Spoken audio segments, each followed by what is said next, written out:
Hey everybody, Brian Kamenetzky, Andy Kamenetzky here, Land of Lakers Live, getting you ready for Lakers-Rockets Game 1. Andy, it's the second round of the playoffs, second round. I know. We're all excited about the first round. Second round's even better. The way time just bleeds upon itself right now, the Lakers having 4 or 5 days off in between games just makes all of this feel that much more pronounced. It's I have a very difficult time trying to remember when Portland ended and when this thing begins. It doesn't really matter.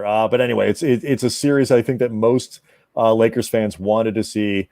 AD and LeBron James versus Russell Westbrook and James Harden in the second round, and the funky way that the Rockets play and the little ball with Mike D'Antoni, former Lakers coach. It's going to be fun.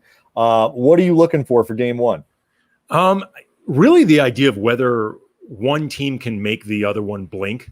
And when that happens in terms of Houston trying to force the Lakers into playing more small ball than, not that they're even capable of doing, but more than they want to. Frank Vogel really believes in his principles as a big team going counter against a lot of the league and the advantages that they have, not just as a big team, but as a big team against Houston, the ability to just to own the paint. A big team with athleticism, right? Exactly. That can do stuff. Right. They're not a lumber. Right. They're not a lumber. As much as guys like JaVale McGee or Dwight Howard could have issues when it comes to switching out onto the arc or trying to guard a guy like Robert Covington or PJ Tucker out there. It's not like those guys struggle to get up and down the court. They both are rim runners. They're both exactly.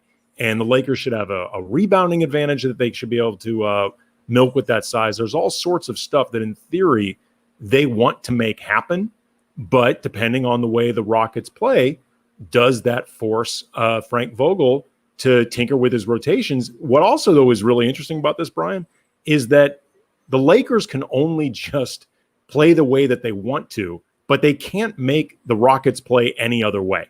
No. It's a very unusual thing because most of the time you go into these type of matchups where one team is trying to make the other one play out of character. Houston can't play out of character. No, they can't do one. They can. Their entire roster is 6'3", so 6'7". You're right. I mean, because I'm looking to see if can the Lakers get up and I'm less interested. Can they impose their size advantage in the half court other than maybe on the boards? Much more so, how do they use it in transition? Do you see JaVale finishing on the break? Do you see AD finishing on the break? Dwight finishing on the break? Stuff like that. The other thing that I think is that I'm looking for beyond, which Westbrook do you get over the course of this series, which obviously is important. How the Lakers match up against Harden, which is a different kind of deal than what they saw in the first round. That guard matchup is very different against the Rockets than it was against Portland and McCollum and Lillard. From just a purely Game 1 practical standpoint, this is one the Lakers need to take care of quickly because we saw it last night with the Nuggets and the Clippers.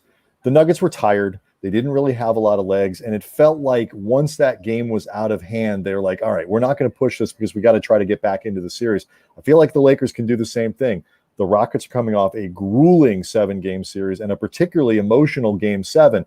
If they can put the kind of put the pace down early, I feel like they can get out of this one quickly with a win, and Houston might just fold up and try to get ready for Sunday. So this is the game where the Lakers have, I think, the biggest advantage. What's your prediction, real quick? I think the Lakers will win this one. I actually think the Lakers will win this game. Games, coward. Games. Oh, games. Oh, Lakers in 6 is what I said on the podcast. Coward.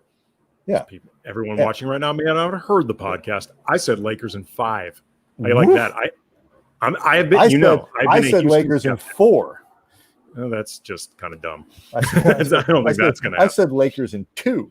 But so we'll see how this goes. But I feel like it'd be tight for a quarter and a half. The Lakers pull away from this one. I think this actually might be the most lopsided game of the series. Reminder: 10 o'clock tonight, right here on Periscope and Twitter, Facebook, whatever you're watching right now. Land of Lakers Live post-game show, and a reminder next week, starting Tuesday, the return of the late night happy hour. So we'll see everybody at 10 o'clock tonight. Enjoy the game.